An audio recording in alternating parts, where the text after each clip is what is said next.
আমরা চাই জেনারেল ওয়াকার, আমি চাই উনাকে কেউ সরায় দেখ, উনাকে সেনাবাহিনী থেকে সরায় দেখ। সেনাবাহিনীর পূর্ণ সংস্কার দরকার, বাট সংস্কারের প্রধান হচ্ছে এই উলফ্ল্যান্ড ট্যাকটিক্সটা আমাদেরকে পুনরায় আমাদের সেনাবাহিনীর মাইন্ডসেট, ফাইটিং স্পিরিট আনার জন্য আমাদের উলফ্ল্যান্ড ট্যাকটিক্সটা এবং উলফ্ল্যান্ড ডকট্রিনটা আমাদেরকে ইমিডিয়েটলি আনতে হবে। আসসালামু আলাইকুম, আমি উলফ্ল্যান্ড ট্যাকটিক্স নিয়ে কথা বলবো আজকে।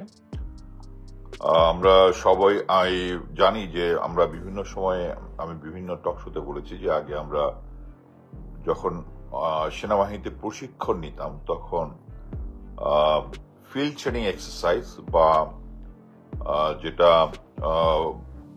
ট্রুপস অন গ্রাউন্ডে আছে অথবা কমান্ড পোস্ট লেভেলে যে সমস্ত এক্সারসাইজ হতো, তখন আমরা শত্রু দেশ এবং বন্ধু দেশ এই দুটায় ভাগ হয়ে এক ধরনের এক্সারসাইজ হতো যেটা সকল আর্মিতেই চলে। সেটা হচ্ছে আমরা তখন অ্যাকচুয়াল আমাদের যে স্ট্রেংথ আছে সেনাবাহিনী, আমরা নিজেদের দেশকে বলতাম হচ্ছে গ্রিনল্যান্ড এবং আমাদের প্রতিবেশী ভারতকে বলতাম উলফল্যান্ড এবং মায়ানমারকে বলতাম আমরা হচ্ছে ড্রাগনল্যান্ড।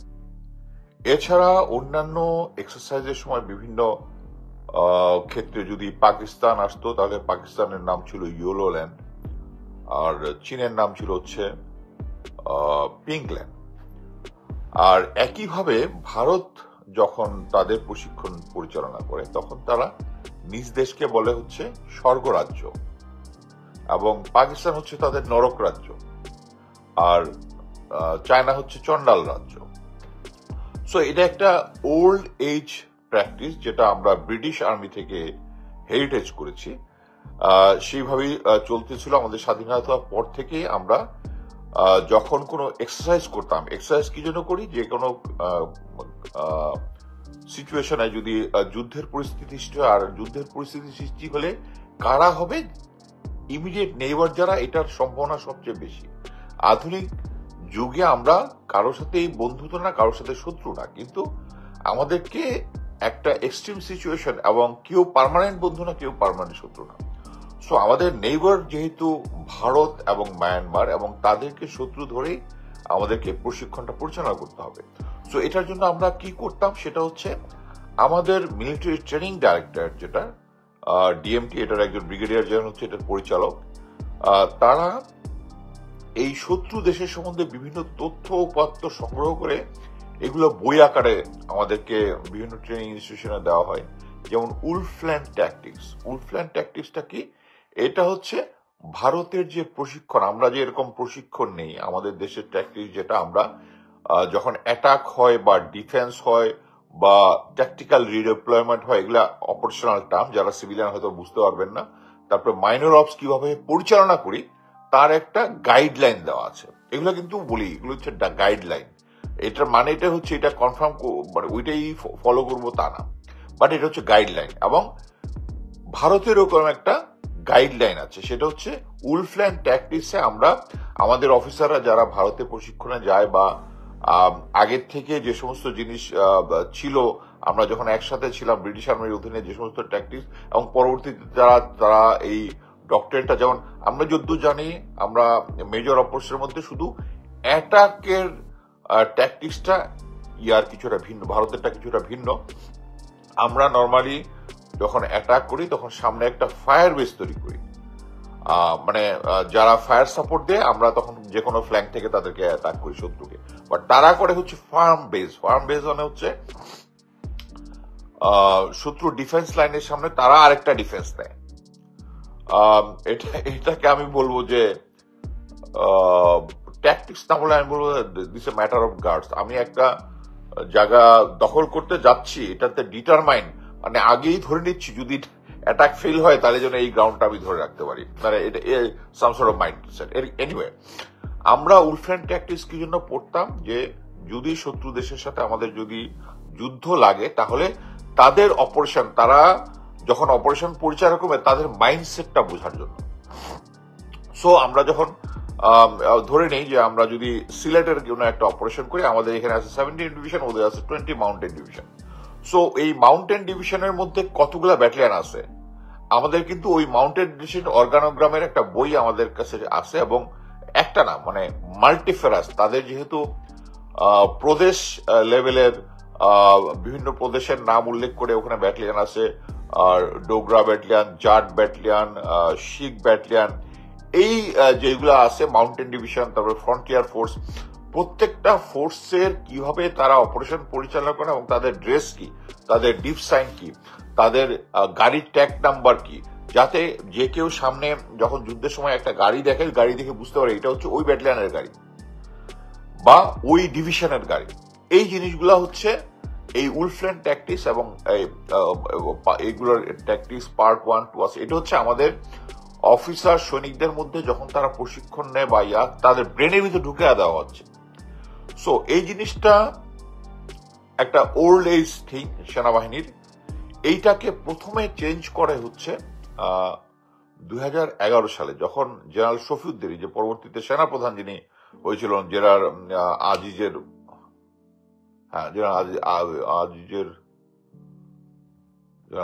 আগে, এনিওয়ে জেনারেল শফিউদ্দিন যে সেনাপ্রধান ছিলেন, তখন তিনি ছিলেন ডাইরেক্টর মিলিটারি ট্রেনিং। 2011 সালে তখন সেনাপ্রধান ছিলেন জেনারেল মোবিন। প্রথম তিনি একটা আর্মি লেভেল, মানে হচ্ছে সৈনিকরা তখন সৈনিক বা ডিভিশনাল লেভেলে যায় না, আর্মি লেভেলে, মানে যেটা আর্মি হেডকোয়ার্টারে একটা কমান্ড পোস্ট এক্সারসাইজ হয়েছে, ওখানে প্রথম তারা এই উলফল্যান্ডটাকে সাইডলাইন করে একটা ফিকটিশিয়াস এনিমে বানালো। ফিকটিশিয়াস কি, যে বাংলাদেশ একটা দেশ, বাংলাদেশের বাউন্ডারিতে আছে 4টা দেশ, একটা হচ্ছে নর্থল্যান্ড, ইস্টল্যান্ড, ওয়েস্টল্যান্ড, সাউথল্যান্ড, সংক্ষেপে নিউজ অ্যালায়েন্স। এই 4টা দেশ আমাদের শত্রু দেশ। এবং এখন আপনি দেখেন, এই 4টা দেশ শত্রু দেশ যদি হয়, তাহলে এই 4টা দেশের ডিফারেন্ট ট্যাকটিক্স, এবং আপনি গ্যারান্টি থাকেন ওখানে কোনোটাতেই আমাদের উলফল্যান্ড, বর্তমানে মানে এর আগে যেটা করতাম উলফল্যান্ডের কোনো ট্যাকটিক্স নাই। সো তারা এই 4টা দেশের ট্যাকটিক্স বানায় ওইটা আমাদের অফিসারদের মাথার ভিতরে ঢুকানোর চেষ্টা করতেছে, এবং এটা হচ্ছে ইনডক্ট্রিনেশন তাদেরকে আমাদের। এবং পরবর্তীতে যখন এটা 2017-তে ফাইনালি এটা লিখিত আকারে, বাট এই জিনিসটা 2011-তে এক্সারসাইজ হওয়ার পরে জেনারেল ইকবাল করিম ভুইয়া যখন নিলেন, তিনি স্টাফ কলেজ সহ বিভিন্ন জায়গায় ইমপ্লিমেন্ট শুরু করে দিলেন যে এই নিউজ যে আমাদের দেশের 4টা শত্রু দেশ হচ্ছে 4টা, চতুর্দিকে এগুলো হচ্ছে ফিকটিশন, নর্থল্যান্ড, ওয়েস্টল্যান্ড, ইস্টল্যান্ড, সাউথল্যান্ড, ইমপ্লিমেন্ট শুরু করলেন। এবং ফাইনালি লিখিত আকারে এটা বের হয়েছে হচ্ছে তখন হচ্ছে 2017 সালে। তখন ডাইরেক্টর মিলিটারি ট্রেনিং ছিলেন কি বলে ব্রিগেডিয়ার জেনারেল রেদওয়ান, তখন এখন বর্তমানে যিনি হচ্ছেন এই কিছুর আগে এনটিএমসিতে ছিলেন, এখন সামহার জিওসি, মেজর জেনারেল রিদওয়ান। এবং এই জিনিসটা করেছে হচ্ছে জেনারেল আজিজের আমলে ফাইনালি লিখিত হবে, মানে শফিউদ্দিন স্যারের পরে হচ্ছে জেনারেল আজিজ। সো এখন আপনি দেখেন যে আমাদের সৈনিকরা, অফিসাররা যখন প্রশিক্ষণ নিত, তারা জানে উলফল্যান্ড ট্যাকটিক্স কি হবে, শত্রু কিভাবে মুভমেন্ট করে, শত্রু কিভাবে অপারেশন করে জানে।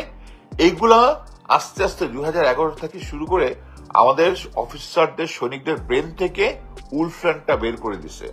উলফল্যান্ডটা বের করে দিয়ে একটা ফিকটিশিয়াস শত্রু 4টা দেশ বানাচ্ছে, এবং এটার ট্যাকটিক্স থেকে শুরু করে আমি মনে করি যে তাদের বিভিন্ন ইনফরমেশন যেগুলো আছে, ইউনিট লেভেলের যে সমস্ত বই থাকতো, জিএসটিভি থাকতো, ওগুলাকে তারা চেঞ্জ করেছে। তার মানে হচ্ছে কি, আমাদের যে অফিসারদের যে মাইন্ডের ভিতরে যে একটা শত্রু দেশ আছে, এখন মনে করেন যে এখন আমরা জানি হচ্ছে, এখন ধীরে ধীরে আমাদের যে ইয়াং জেনারেশন অফিসার আছে, তারা জানে হচ্ছে আমাদের শত্রুদের হচ্ছে north, south, east, West.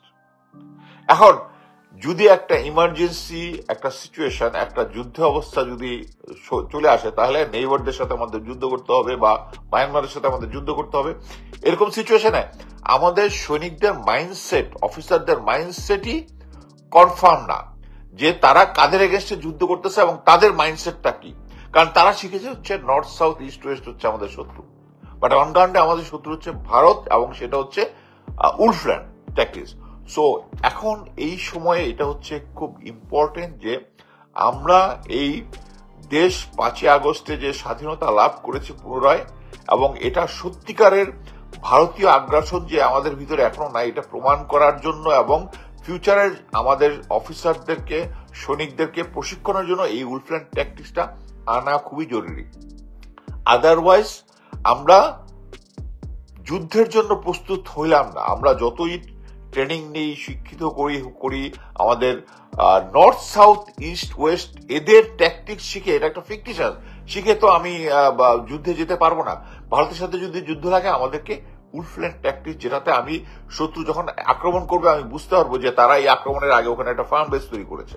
So আমাদেরকে ফার্ম বেসটাকে আর্টিলারি ফায়ারের আওতায় আনতে হবে এবং মনে হচ্ছে নেসেসারি অন্যান্য অপারেশন যেভাবে কন্ট্রোল করে। সো এখন আমাদের যেটা করতে হবে এই উলফ্রেন্ড ডক্ট্রিনটাকে আমাদেরকে পুরোপুরি ভাবে আবার আনতে হবে। বাট জেনারেল ওয়াকার উনি এটা করবেন কিনা, কারণ এখন পর্যন্ত উনি যত কিছু করতেছেন সব ফ্যাসিস্ট হাসিনা সরকারের যে কিছু আছে এগুলোই উনি ইমপ্লিমেন্ট করতেছেন। কিছুদিন আগে একজন জেনারেল গিয়েছিলেন ওনার কাছে, গিয়ে এই যে সমস্ত অফিসাররা প্রায় 200+ অফিসার যারা জেনারেল আজিজের সময় গিয়েছে, কারণ তখন তো তিনি কোথায় ছিলেন, তখন তিনি MS ছিলেন, মিলিটারি সেক্রেটারি। ওই সময় যদি উনি মিলিটারি সেক্রেটারি থাকেন তাহলে মানে হচ্ছে উনি এই যে এই প্রসেসটার মধ্যে জানেন এরা কিভাবে চাকরিটা গিয়েছে এবং উনি কি বিশ্বাস করবেন, কারণ উনার হাত দিয়েই তো এদের চাকরিগুলো গিয়েছে। চিফ ছিল যখন আজিজ, তার মানে হচ্ছে উনি বিশ্বাসই করেন না, উনি বিশ্বাস করেন না যে তাদের কোনো অন্যায় করা হয়েছে। সো এই সিচুয়েশনে উনি এই যে আমরা যারা জাস্টিস ফর কমরেড একটা অফিসারদের গ্রুপ আছে যারা এই সময় নির্যাতিত হয়েছে বিভিন্ন সময় এবং চাকরিচ্যুত হয়েছে বা তাদের কি বলে প্রিমেচুর রিটায়ারমেন্ট তাদেরকে জোর করে করেছে, এটা তো উনি বিশ্বাসই করেন না এবং এইটাই হচ্ছে কনফ্লিক্ট অফ ইন্টারেস্ট। এই কারণে উনি যেহেতু ব্রিগেডিয়ার হাসান নাসির স্যার এটা নিয়ে ফাইট করতেছেন, উনি ওনার সাথে বসবেন না। উনি এটা না বসার জন্য প্রথমে বিএনপির মহাসচিব ফখরুল ইসলাম আলমগীরকে বলেছেন যে আমি ইয়ার সাথে বসবো না, এবং কয়েকদিন আগে ফখরুদ্দিল্লাহ আলমগীর ওনার সাথে হাসান নাসির স্যার একটা কনফারেন্স করেছে, আরো কয়েকজন জেনারেলের সাথে কনফারেন্স করে। তারা যেহেতু উনি একজন আনকম্প্রোমাইজিং, উনাকে ম্যানেজ করতে পারতেছেন না। এরপরে আমরা দেখলাম যে জুলকারনাইন স্যার একটা এরকম ভালো পেশেন্ট নামে একটা চিঠি বের করে দিল, উনি নকল করছে। ওয়ারেজ এই স্টাফ কলেজ এমন একটা পরীক্ষা যেখানে কোনো লিখিত পরীক্ষাই নাই। আর ওই যদি কোনো লিখিত পরীক্ষা না থাকলে স্টাফ কলেজে নকল আসবে কোথেকে? এখানে কোনো লিখিত পরীক্ষা নাই। মানে এমন একটা হাইপ তুলেছে যে এরকম একটা লিখিত মানে সে নকল করেছে। এটা ছিল একটা, এটা বিভিন্ন জনে বিভিন্ন সময় এক্সপ্লেন করেছে ফেসবুকে। সেটা হচ্ছে উনি যখন টপ করতেছিলেন, উনি ফার্স্ট হচ্ছিলেন তারেক সিদ্দিকের এগেনস্টে, সো তাকে বসায় দেওয়ার জন্য এরকম একটা হাইপ তুলে তাকে ফার্স্ট থেকে থার্ড বানিয়েছে ওনাদের। সো এই জিনিসটা আমাদেরকে সতর্ক থাকতে হবে এবং আমরা চাই জেনারেল ওয়াকার, আমি চাই উনি উনাকে কেউ সরায় দেখ, উনাকে সেনাবাহিনী থেকে সরায় দেখ। সেনাবাহিনীর পূর্ণ সংস্কার দরকার, বাট সংস্কারের প্রধান হচ্ছে এই উলফ্রেন্ড ট্যাকটিক্সটা আমাদেরকে পুনরায় আমাদের সেনাবাহিনীর মাইন্ডসেট, ফাইটিং স্পিরিট আনার জন্য আমাদের উলফ্রেন্ড ট্যাকটিক্সটা এবং উলফ্রেন্ড ডকট্রিনটা আমাদেরকে ইমিডিয়েটলি আনতে হবে।